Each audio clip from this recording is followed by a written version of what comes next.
My name's Jenny Fitzharding. I'm one of the volunteer family connections leaders with NEA BPD Australia. And I just wanted to start off by acknowledging the traditional custodians of country throughout Australia. We're meeting today from all sorts of different countries. I'm on Whadjuk Noongar country. And we just want to acknowledge those connections to land, sea and community. And we pay our respect to their elders, past and present, and extend that respect to all Aboriginal and Torres Strait Islanders peoples today. So just a quick introduction to NEA BPD. It's the National Education Alliance for Borderline Personality Disorder, and our aim is to support families and carers of people living with a personality disorder. And we believe that that's up to 17% of the population. There are many types of personality disorder, but the borderline personality disorder is one of the most commonly diagnosed. As people here will have some experience of it, it's very complex and it can wreak havoc, not only for those living with it, but also for the people around them. We're volunteer run. We don't receive any government funding at all. There are about 200 of us across Australia who help to run groups and so on. We have a small number of part-time staff that help to organise those groups. So if any of you were able to donate today for today's webinar, thank you so much. You've contributed to the $250 that it takes to run a group on volunteer power. So yeah, 10 of you have funded a group today, so thank you very, very much. So Family Connections, the program that we're primarily responsible for, is a 12-week evidence-based program that provides skills to family members so that they can better take care of themselves and to support their person with BPD in a compassionate and effective way. And yeah, so I guess we're up to the point where I've got to introduce Alex and Alison. Alison Lee has lived and is living the experience of having big feels for most of her life. And this includes being diagnosed with borderline personality disorder. Alison has found that the best support comes from a person-centered, trauma-informed approach that focuses on mutual support and co-regulation. She's a strong advocate for the value of mental health, lived experience, and systemic change. And Alex is Alison's husband and supporter for over 20 years. Through this journey, Alex has learned many things: to be more attuned, to validate feelings, to find his own community of family and carers on the same journey, among many other things, which I'm sure we're going to hear about today. And he's passionate about family and carers awareness, rights and well-being. And I, for one, am very much looking forward to hearing from them. So I'm going to hand over. Fantastic. Thank you so much, Jenny. And as Jenny said, I'm Alex, got my lovely wife, Alison, here. And first of all, I do want to thank NEA BPD for having us to come along and share a little bit of our journey and hopefully be able to exchange an idea or two with the fantastic people who are here today. To begin, I would just make a note about language. I understand that the word families, carers, or even loved ones can bring different feelings to different people. I'm just going to use those terms kind of interchangeably to refer to whoever that you may be supporting in your life. They may or may not be family. They may be chosen family. You may or may not identify as a carer. And generally, I even just say your person, my person, because they are ultimately persons. So, but when if I do use a term that you don't quite agree with, just keep that. I guess what I'm trying to say is that those terms I'm just trying to use interchangeably and substituted for whatever term that feels comfortable to you. Now, we're going to I'm going to speak for a bit to start with, and then I'm going to hand over to Alison. So, and I do have a fancy slideshow. I know, right?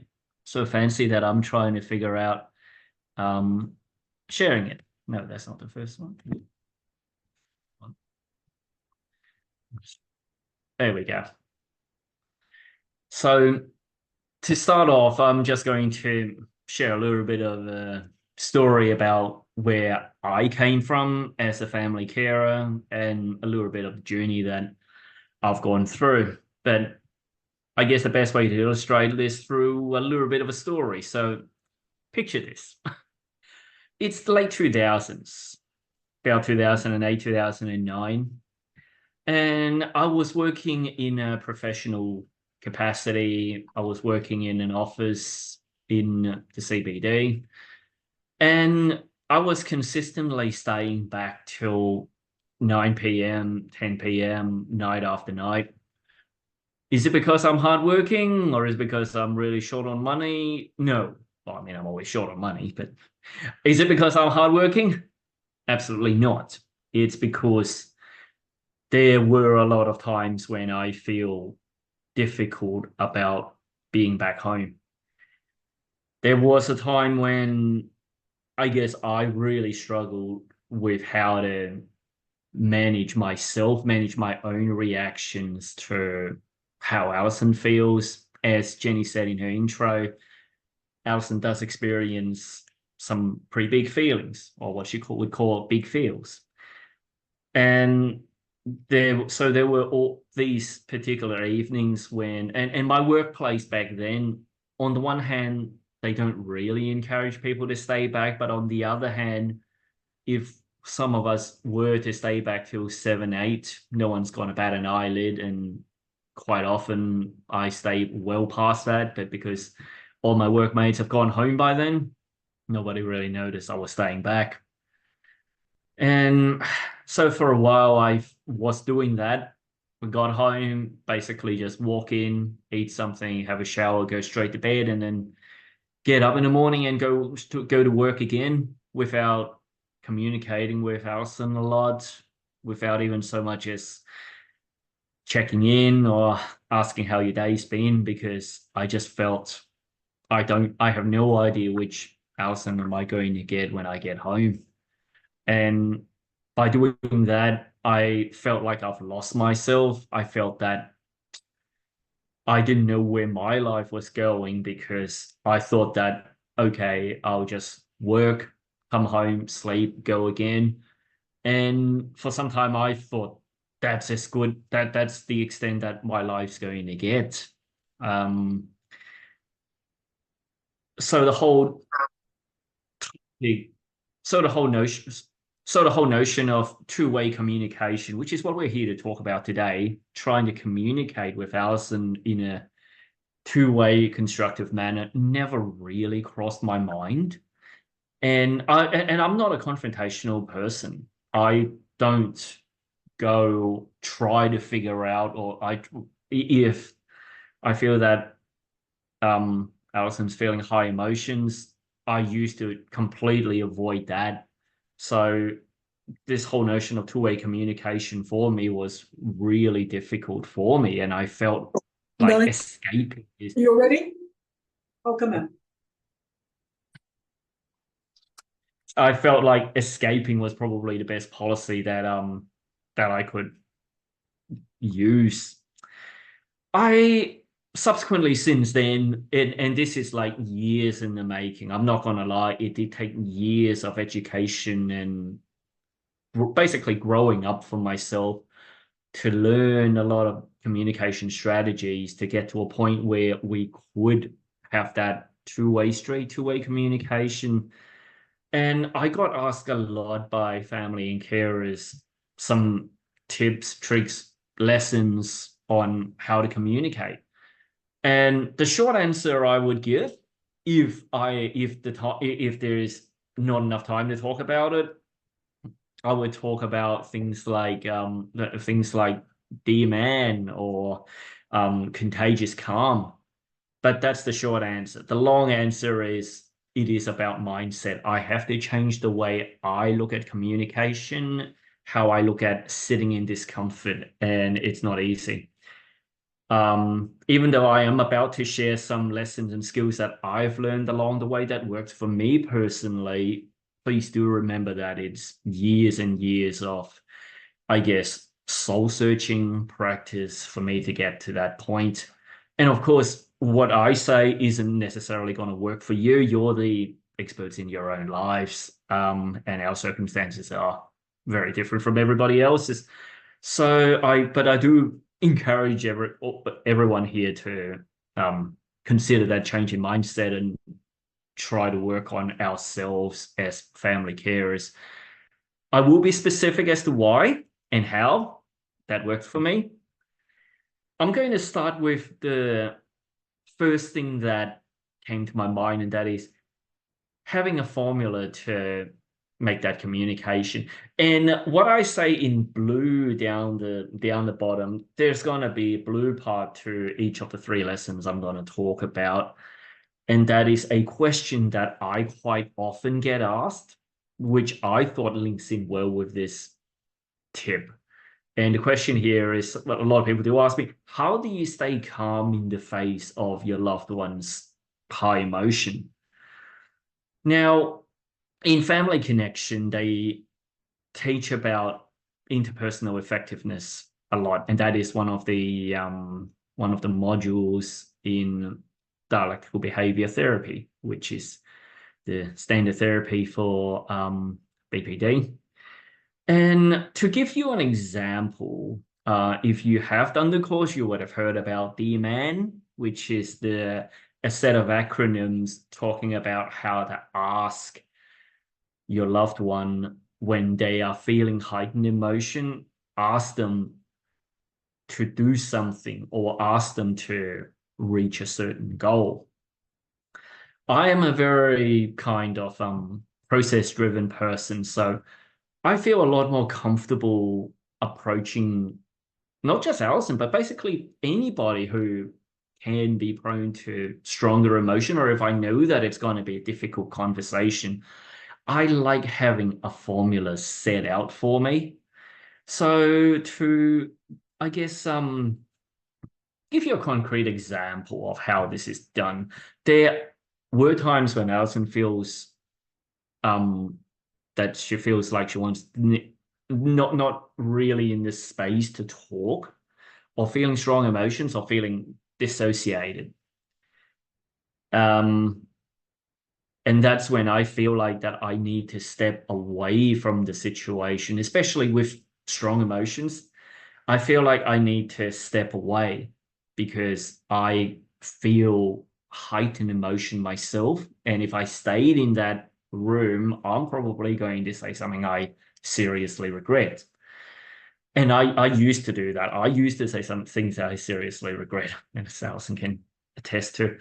But also at the same time, I want to maintain that connection. I want her to know that I'm not abandoning her, because abandonment is it can have quite serious ramifications for people experiencing that high emotion.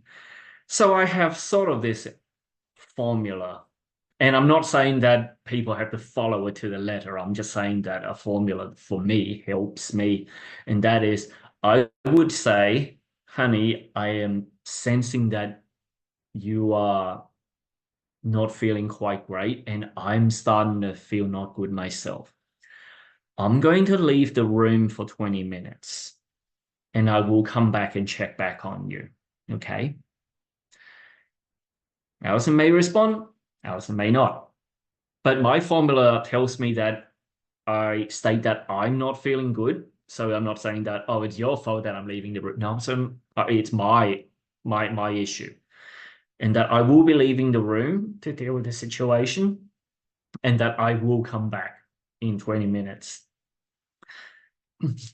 And of course, to say that and of course, even though I said formula, it doesn't mean that you say exactly the same thing every single time, because after you use it a few times, it kind of sounds a bit formulaic and may actually set your person off even more. They're going to think that, oh, you just memorize every that thing you're going to say, which lacks in sincerity, of course.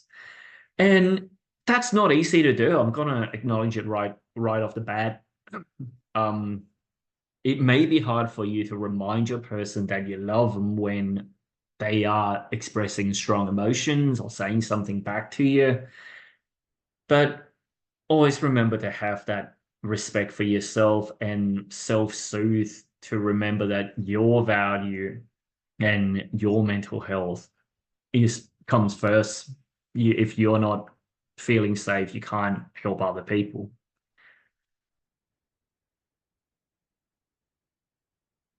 The second thing that worked for me was to remember that, do I want to be right or do I want to be effective? And that's when people ask me, why should I be the one who change when my person is being unreasonable? I mean, feel free to, unreasonable, yes, air quotes, or feel free to interchange that word with, they're wrong, why should I change?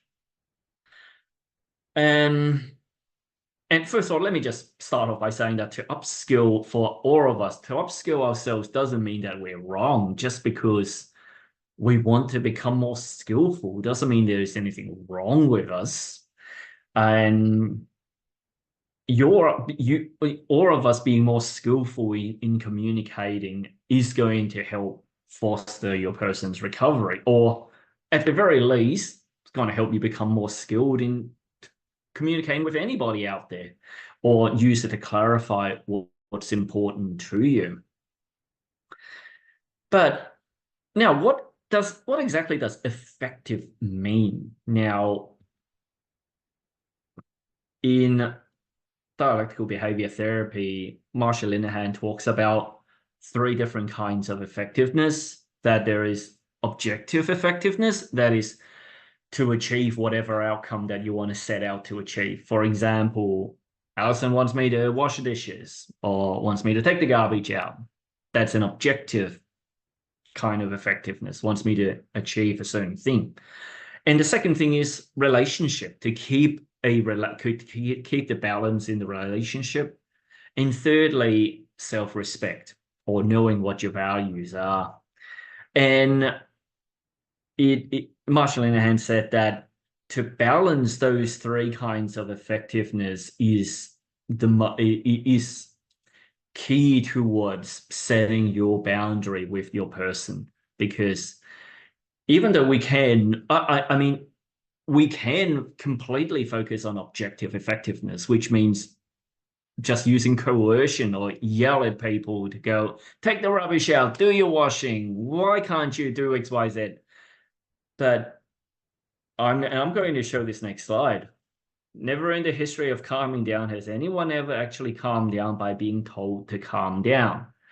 The objective there is to get the person to calm down, but has anybody ever calmed down by being told to calm down? Probably not. So to balance what you need your person to do is what kind of relationship that you want to have with the person.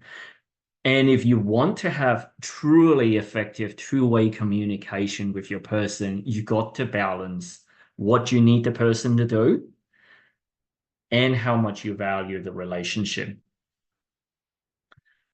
And of course, if you try to go with, and sometimes you may actually need to coerce your person to do something. For example, in a dire emergency, real emergency, you may need to get them to the hospital, for example.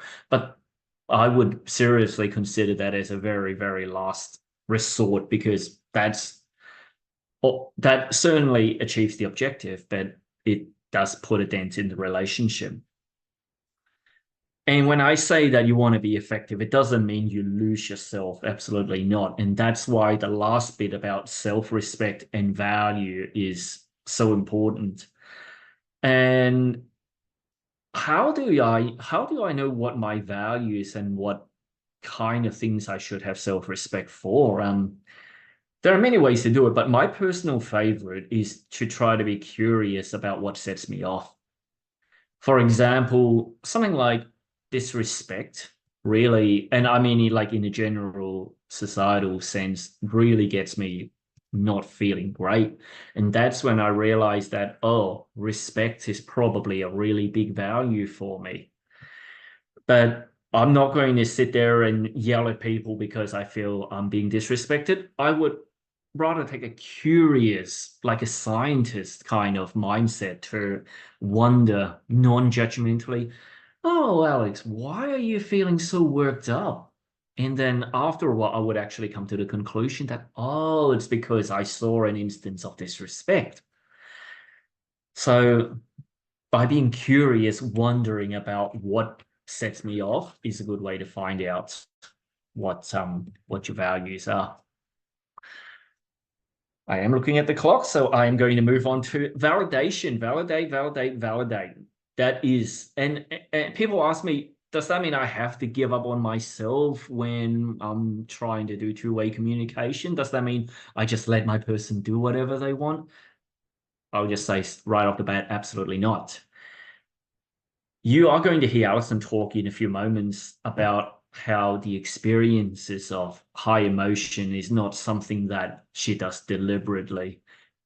She manifests those feelings out of being overwhelmed and in pain, but I will let her talk on that.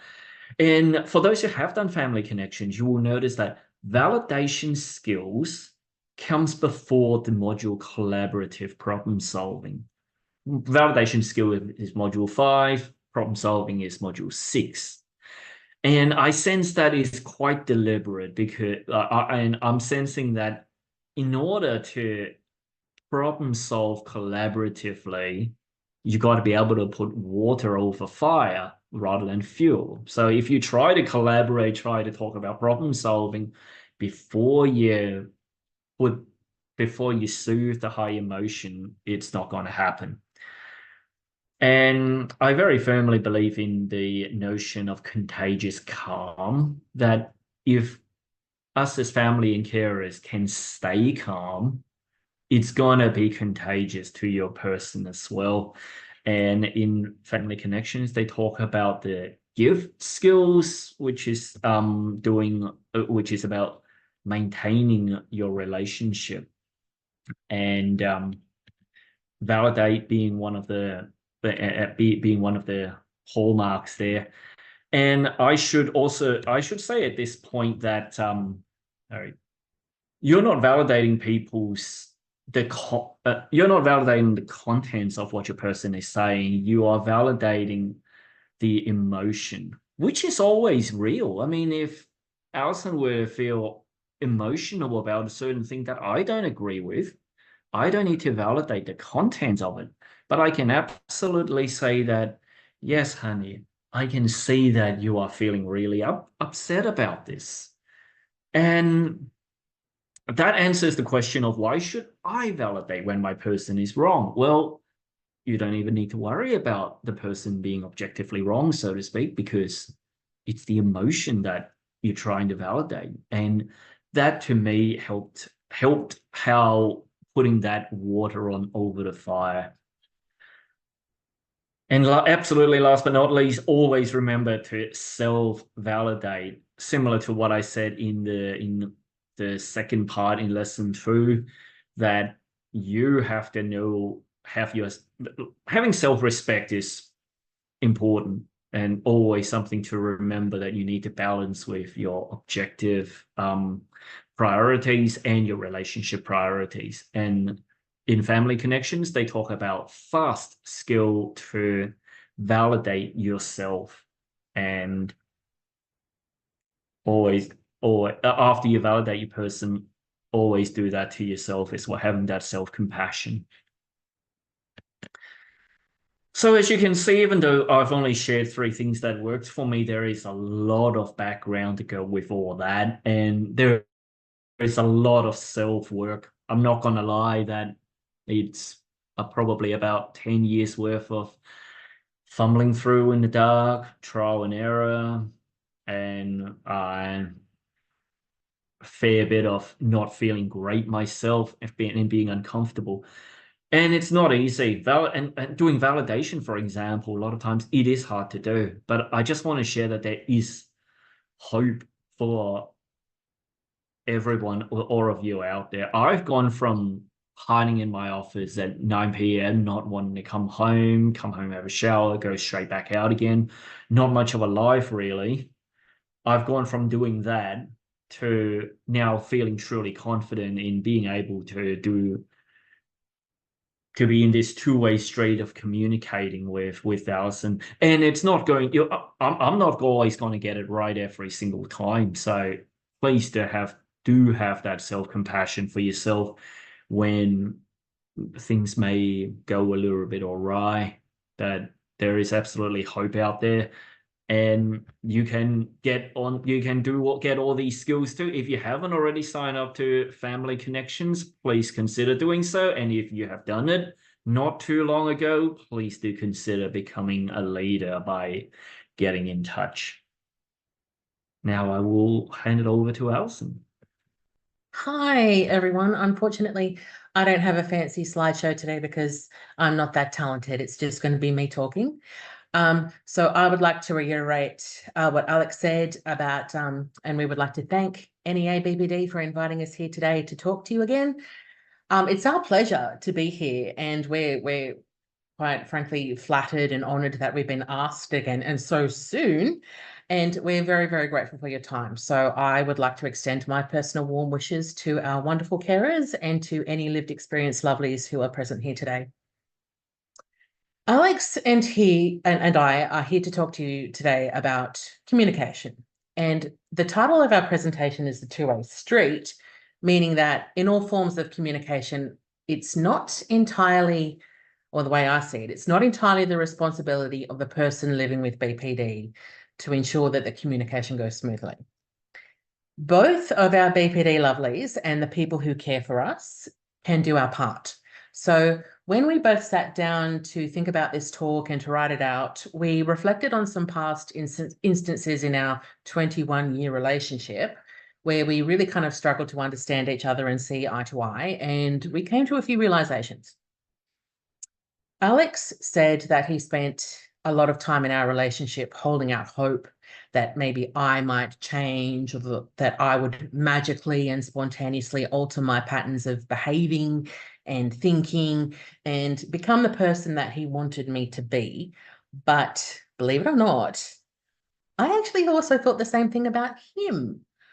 I wanted him to change and to start understanding what the world looked like to me. I wanted to be heard. I wanted to feel understood, as we all do. It's a normal human desire. And while I'm here to represent people living with BPD more broadly, and I will add a caveat that I can really, truly only speak to my own lived experience, there are some things that I think people living with BPD would love for their carers and their loved ones to know. But I will send you back a little bit in time first. Alex talked a lot about what we were facing in 2008 and 2009. And in 2009, that was the year that I was actually finally diagnosed. I was 27 years old, which is a little bit later in life than most. And in many ways, it was a confirmation of what I had already known about myself for years. I didn't take to the diagnosis very well, and sometimes getting a diagnosis is both a blessing and a curse, and that's fine, because we can hold these two opposing ideas in our heads at the same time, and they can both be true simultaneously. But I felt at the time the diagnosis of BPD as it's set out in the DSM lacks compassion. That's my personal opinion, because developing BPD is not our fault. It's no one's fault. It just is. The diagnosis doesn't explain that BPD can develop as the result of genetics or neurodivergence or developmental trauma or whatever it is. There are multiple theoretical causes, but it appeared to me at the time to be suggesting that BPD was all my fault and that something was inherently wrong with me. And there was an implication, I felt, that I could control my behavior if I wanted to, and I just didn't want to. So here is something that people living with BPD would like for everyone, the world at large, to know. We are living in a 24/7 cognitive distortion. It totally alters our perception of reality. And a lot of times what we are experiencing is totally beyond our control. We can learn to control our emotions and our behavior with skills, but this takes a massive amount of time and input of energy and patience on both sides, both of our carers, from our carers and the people living with BPD. So, but here's an analogy of that I've since used to describe what it feels like to live with BPD. And this is what it felt like to me for the longest time. If life was like a video game, living with BPD is like someone has gone and switched your game to hard in the game settings, but no one's told you. It's irreversible, it's unchangeable, and everything in your life is so hard. And before you get that diagnosis, nothing is going to make any kind of sense because you're baffled, because everybody around you seems to be navigating life so easily. And you feel like you're the odd one out. So you ask yourself, why are relationships and friendships so easy for everyone else and so difficult for me? And how do other people manage to stay out of trouble? And why is that seemingly impossible for me? And why does it feel like I've been pre-programmed to self-destruct when everyone around me is so functional or seemingly functional? And why does everybody always burn out and just give up on me? What am I doing wrong? You can't understand. It's not that you don't want to, you can't. It feels like you're really alone in the world and that you're the only person struggling, that you're the only person out there that just doesn't have anything figured out. And so when you receive the diagnosis, it's like you're actually being told, unfortunately, really sorry, but in the game of life, your game has actually been set to hard in the game settings, while everyone else has been set to easy or medium. And this is really unfair, but who said life was fair? But there's an upside, and that comes with treatment. And this is why I would refer to treatment literally as the game changer, because treatment is a way of telling us, yeah, your game has been set to hard mode. And whilst that can't be fixed or changed, treatment is the cheat code. It's the set of cheat codes that will help you navigate the game and give you the leg up so that you can be on par with medium or easy. I will add that I know how hard some people, some loved ones of those with BPD have it, particularly if you are dealing with communication or behavior that tests your patience or isn't so kind. But Alex and I have been there.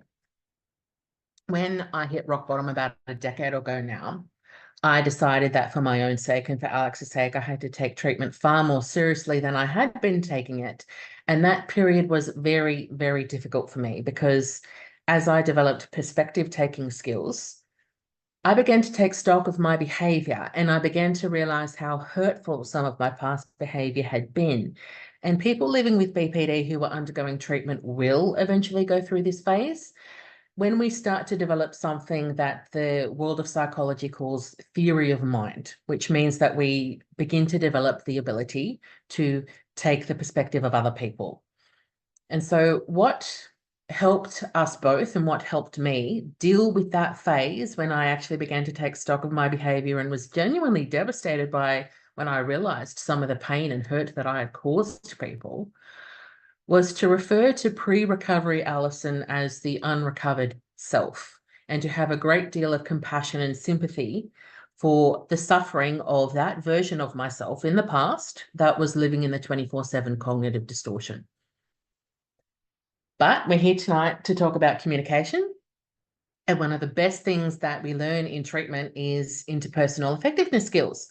So in terms of communication, some skills that I've learned from CBT, DBT, and another brand new mode of treatment called MBT, mentalization-based therapy, which is now currently all the rage. It's getting a lot of attention from the scientific community. That these skills have helped both of us communicate. But what I needed most from Alex while I was developing these skills was receptiveness, patience, and empathy. And of course, he needed to develop his own skill set, which he did very magnificently with the help of family connections. One of my favorite skills, it's a CBT skill, and it's just the basic reframe. So I'm speaking about myself, but I think generally sometimes people with BPD can get a bit paranoid in communication, or you begin to develop suspicions about your loved ones or friends or your co-workers or whoever it is. And someone can make a comment, and you might read a malicious intent in that comment that wasn't intended at all, but it's like it's a switch, and automatically your brain goes, oh my God, that was intended as an insult. I need to get in there and defend my honor. And you might say something really vicious in reply. I have done that so many times, but in a situation like that, a reframe helped me to change that behavior, because it teaches us to take the most benign interpretation of the other person's comment or the other person's statement, and to give the other person the benefit of the doubt. And 99% of the time, what we assume was intended as an insult has no malicious intent at all. So we can challenge the assumption that the other person intended to hurt us and consider possible alternatives. DBT also touches on this skill with its own concept called check the facts, meaning that we should stop relying so much on our subjective interpretation of other people's intentions and focus only on what we can observe.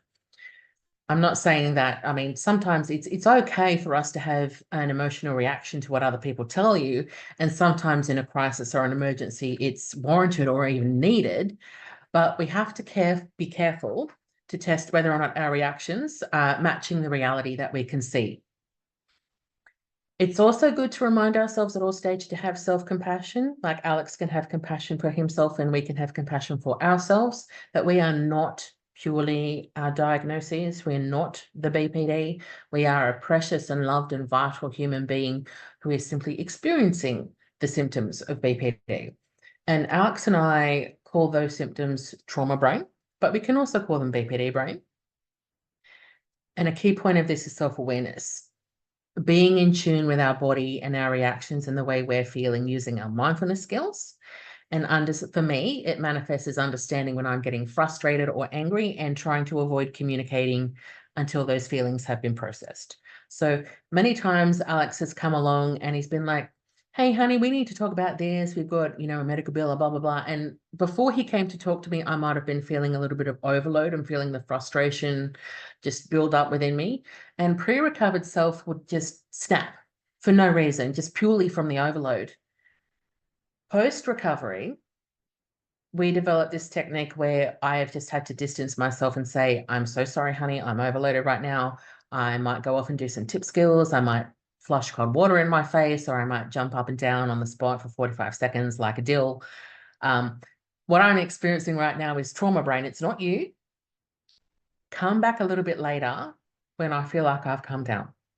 So we can both take a break from each other. And we do that because basically in a state of overload, any communication at that point is probably going to go belly up, not because of anything that Alex has done or said. It's purely because I'm just struggling to cope with the cognitive overload. And it's up to Alex to respect that boundary, which of course he does. Alex has touched on the Dear Man skill. We all know how amazing that is, and it will help you out with anyone, not just your loved one with BPD. And the more you practice it, the better you get. And Alex said something about not wanting to come across inauthentically by reading off a script. But I would actually suggest, before you get into the hang of Dear Man, to actually pre-write some practice scripts to common problems that you and your loved one might have, so that you can be prepared the next time an issue comes up. Another skill that has helped me, general perspective taking skills that I've discovered through mentalization-based therapy. And one of them, I'm not entirely certain what the name of this particular skill is, but I call it the grain of truth. And that is a form of perspective taking which has helped me enormously. I'm going to be honest, I could admit that I have a bit of an ego. I can be very defensive. I don't cope with criticism very well. So if we're in the habit of making very generous assumptions about other people's behavior and intentions, and I'm receiving feedback about my behavior, it can help me to find the grain of truth in the criticism, no matter how tiny or small it might have been. Notice that I didn't say to find the grain of truth in abuse, because there is never any grain of truth whatsoever in abuse. It's only in constructive criticism or when someone is expressing their feelings. So, for instance, I'm also living with a very severe anxiety comorbidity, and sometimes it can manifest in struggling to leave the house. It can be very difficult for Alex sometimes because he's someone that likes to get out there and try new things and explore the world. And a few months ago, Alex said, you know what, I'm getting really fed up with this. We never do anything interesting on the weekends. And pre-recovery me would have jumped in and said something like, do you have any clue how difficult it is to live with anxiety? Why don't you have any compassion for me? But using the grain of truth, recovered self might say, you know what, honey, I get it. I'm hearing it. It's true. I struggle with anxiety and I struggle to get out of the house on weekends. And I know this must be so hard for you because your openness to experience is very high, whereas mine is very, very low. I would try to make more of an effort to meet these needs, but what I need from you is help with sensory modulation to help me get out of the house. And in that way, both of us have been seen and heard, and both of us are getting our needs met. And I find that when you actually do find the grain of truth and when you do agree with someone, it almost instantly diffuses the conflict, because someone actually, it's very, very validating to think that, you know, I can actually say something, and you, instead of actually expecting a defensive reaction, you get agreement, and that sort of disarms the other person, and then constructive communication can build on that. I would also like to address something that Alex has already said. Alex addresses the comment he gets all the time from people saying, why should I be the one to change if my loved one is the unreasonable one? So using my super duper UCBT skills, I would like to reframe that. If we had a loved one, such as a child, that had been diagnosed with celiac disease, would our behavior change? Of course it would. We would be learning as much about celiac disease as we could. We would learn what causes it, what aggravates it, what possible medications can be used to control it, and how best to live with it. We would be checking the labels on all of our foods that we buy from the supermarket to make sure it's gluten-free. We would be going out to restaurants to make sure that they're celiac certified. We would actually be modifying our behavior to make our life more comfortable for the loved one living with celiac disease. And we would do it because our loved one has a quality of life limiting medical condition that is beyond their control. Likewise, BPD is a 24/7 cognitive distortion, and it is a condition that we have through no fault of our own, and it is beyond our control until we receive treatment. It will require a total change in the way that loved ones go about their behavior and communication to make our lives easier and to reduce the severity of our symptoms. And I understand that BPD at its worst, it manifests in deeply challenging behaviors. We've been there, we get it. But behind those behaviors, there is a human being that is suffering very intensely and purely wants to be heard and understood, and is attempting to communicate their distress to you in the best ways they know how with the skill set that they currently have. I'm here to tell you tonight that I'm here in the condition that I am in because I am the result of very skilled, compassionate, validating, patient, emotionally responsive caregiving from this one, the person that I love the most. Change is possible. We can all get there, but it's going to be a two-way street. There isn't any way around that. But you aren't alone, and there is always hope. And I would suggest very kindly that a very good first step would be family connections. Thank you for coming and listening to us talk tonight.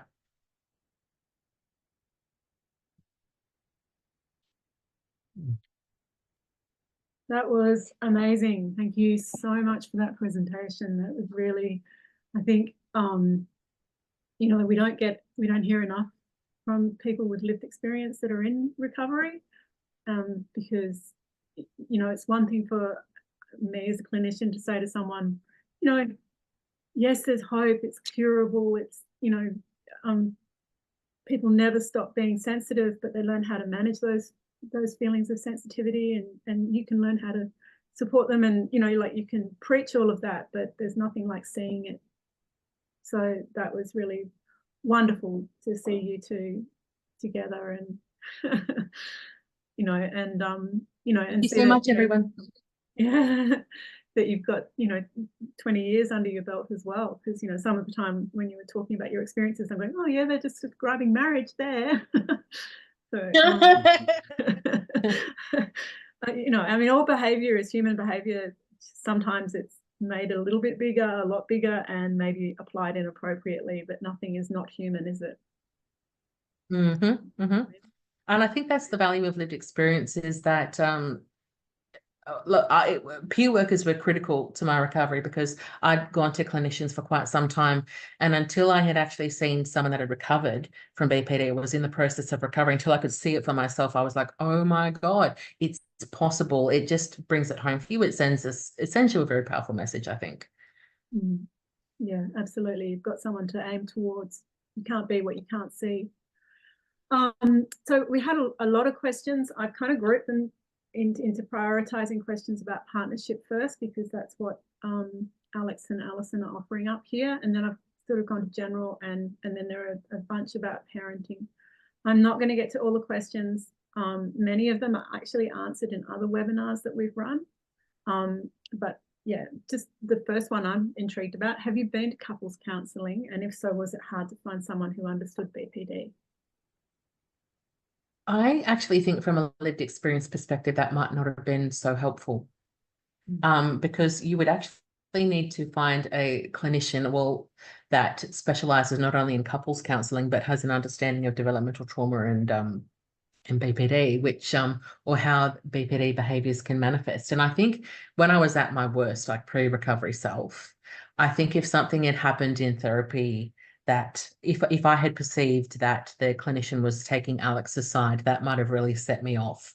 So and what we have learned over our journeys is that consumers and carers have completely different needs, and sometimes it's very difficult to express those needs in the same space without triggering each other. So I don't think with us it didn't ever really get that far, but I'm not entirely certain it would have been that helpful if it had. I would have been open to it but we just ended up walking our own journeys to get to this point. Yeah. You can walk I your own validate journey and that. walk it together. I used to work for a carer agency, and we tried couples counselling for someone where one person had mental illness, and it was like, no, actually, you need to go and sort that out separately. I will say, though, that if you're going to do separate therapy, which is advisable, it's very, very, very important that the person supporting the person without BPD is knowledgeable and non-judgmental about that. Like, they need to be on board with what you're hoping to that might have actually scared me a little bit, because I was so afraid that if Alex went to a clinician and he said, oh, my wife's got BPD, then the clinician would say, or subtly suggest maybe you should leave her. And so that sets off all of the attachment nasties that can happen, which sadly. Yeah, no, I can understand that for sure. Okay, another one was I think that one was answered. How do you communicate effectively when one of you is being severely devalued by the other? Because I'm not going to say that it's just a person with BPD's problem. Yeah, why is it though? Because sometimes you don't want to be in the non-dialectical stance where it's only the person with BPD that does the devaluing, because I think it can happen the other way as well. Yes, it can. Step one for me is to walk out of that situation, but keeping what I said earlier about saying the intention to come back.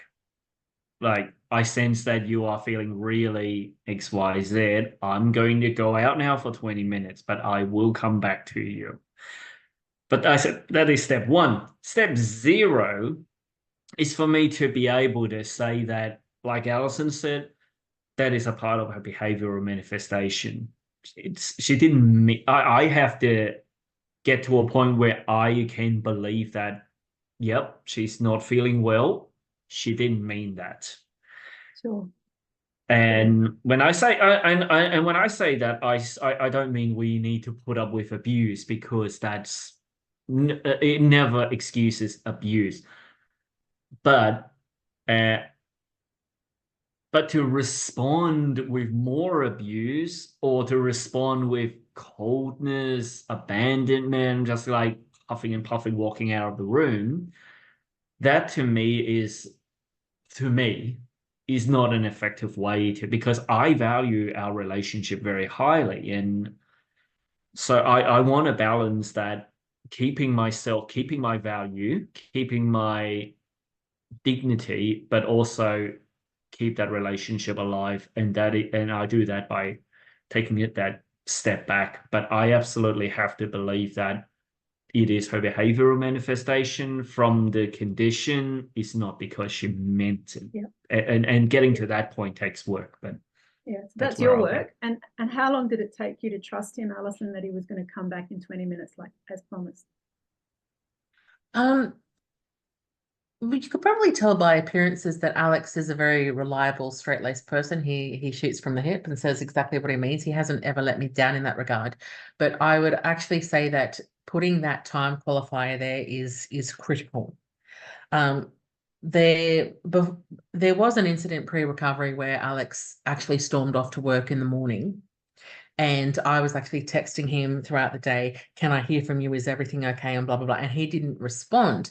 And that, as anyone living with BPD can tell you, that doesn't ring very well, because that does set off the cascade of thinking that leads to, oh my God, he's going to leave me. I'm going to be abandoned. Oh my God, what's going wrong? And it actually got to the stage where I thought, if you don't send me back a text, I'm actually going to go into your workplace to see you, just to make sure you're still there, because it's almost like an object permanence thing with us. We need to make sure that you are still there, that you still exist, that you still love us, and that you are coming back.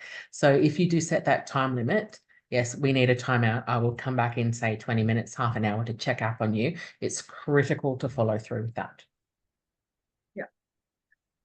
Brilliant. Thank you. That sounds great. I think we'd only allocated an hour. I can go over for a bit. I don't know if you guys can go over for a bit, or people here can go over as well. we can do whatever you feel you guys comfortable with. Yeah, you tell me when you're done.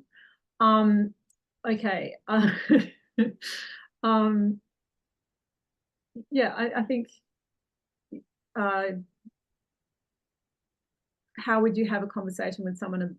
I mean, I think you've answered this question in the webinar, but I don't know, one line maybe, how do you have a conversation with someone with BPD about how their BPD is affecting you or the relationship? I would start with lots of validation. You've done that very well in the past. The question was, how do you tell your person with BPD how it's affecting me? Is that correct? Yeah. Is that the question? Yeah, you or the relationship, like, because it might be, I'm okay, but I can't see this relationship sustaining this. First thing I would say is find a time when your person's not highly activated. Because if Alison is feeling highly activated and I walk in and go, oh, you're talking like this again, I don't know how good our relationship's going to be. That's going to pour fuel on fire. And like I was saying, at that moment, you probably want to validate your person's feeling, not necessarily the content, but the feeling. And I know that it's going to be very, very hard to, because in my experience, I came across those feelings when Alison feels activated. So it's almost as though, I mean, when everything's fine, I'm not going to sit there and go, oh, this relationship's not viable. But it is really hard to sit in that discomfort. And I think that ability to sit in that discomfort and wait for a moment when it's not so highly charged to bring that topic up is so important. And that comes back down to me being able to observe my own values, to be able to self-soothe. And there is, I mean, that one-line answer is easy to say, oh yeah, just wait till the right moment to do it. But the underlying, what's required to be able to do that, that is to sit in the discomfort, going, oh, this is so horrible. Like my person just said XYZ to me, this is horrible. To sit with that and wait for the right moment, that is the real hard part. And I think we might need another webinar to get to how to get there. Mm. Yeah, yeah, It's a definitely. distress tolerance skills all round, I think. Yeah. Yeah. So I think there's a question here about how can you help a person with BPD communicate their exact emotion causing their distress without causing more distress? Because I think that's a really tricky one, isn't it? Because you might go to validate someone and there are several emotions at once, and you know. Yeah. What worked for you when someone was trying to validate you but not very effectively? What got Well, the thing is that even in sorry to cut you off. That's my trauma brain that's cutting you off there. But when I first began DPT, one of the first things I was given was an emotion wheel, and anyone that's gone through treatment can actually give you can show you what an emotion wheel is. And it starts off with, in the inner circle, they have very basic emotions like I'm feeling angry, I'm feeling sad, I'm feeling happy, or I'm feeling whatever. And then in the outer rungs of the wheel, we get progressively more nuanced adjectives to describe these emotional states. And when I was struggling to describe exactly how I felt, I could pinpoint something on the emotion wheel. It helped me to sort of identify basically, oh, what's this feeling? Is it sad, or am I angry? No, I'm actually a little bit frustrated. Yeah, I'm maybe a bit baffled. And a second point is that we also touched on this in the last webinar that we did, in that any attempt at validation is better than none, and the attempt to connect on the emotional level is what makes it effective. Even if you get the emotion way out there, you don't even come close to the ballpark of what I'm feeling. The fact that you're attempting to help me understand my feelings makes all the difference. Like there was one instance where I was describing something I was going through with a peer worker yes, that's it. Fantastic. And the peer worker said to me, it sounds like you're really angry about what you're going through right now. And I'm like, actually, no, to be honest, I'm more baffled by what I'm going through right now. And even though that peer worker hadn't correctly identified my emotion, it helped me to clarify what I was feeling, which calmed me down. So it's the attempt that makes it better. You can just echo back the emotion that they're saying. Like, say, for instance, I could say, oh, I'm so mad right now. And Alex could say, it sounds like you're really just furious about this situation. It doesn't have to get too complex. It's just the attempt that matters. And as time goes on and you start using this skill and get better at this validation skill, connecting on an emotional level, you will be able to correctly identify emotions or get somewhere closer in the gamut or the ballpark of what your person is experiencing. I don't get it right all the time either. Yeah, no, Absolutely no, not. he absolutely doesn't. And sometimes That's fine. You don't know. I was going to say, and sometimes you don't know because until somebody tries to validate and you go, no, that's not it. That's okay. What is it then? Like we learn from each other a little bit. Yeah, yeah. Okay, what's another question? So there's a lot of questions about being a parent of someone with BPD. I want to ask you, Alison, what would have helped you most when you were a young teenager with emotional sensitivity and high reactivity?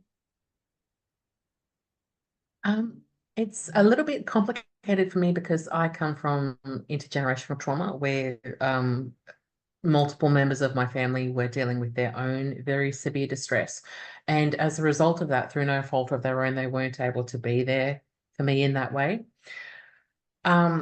So as a teenager, being a teenager is very, very complicated, but I wanted to be seen and heard, and I wanted people to be able to sit me down and say, what you're going through sounds absolutely devastating, and I'm here for you and I love you.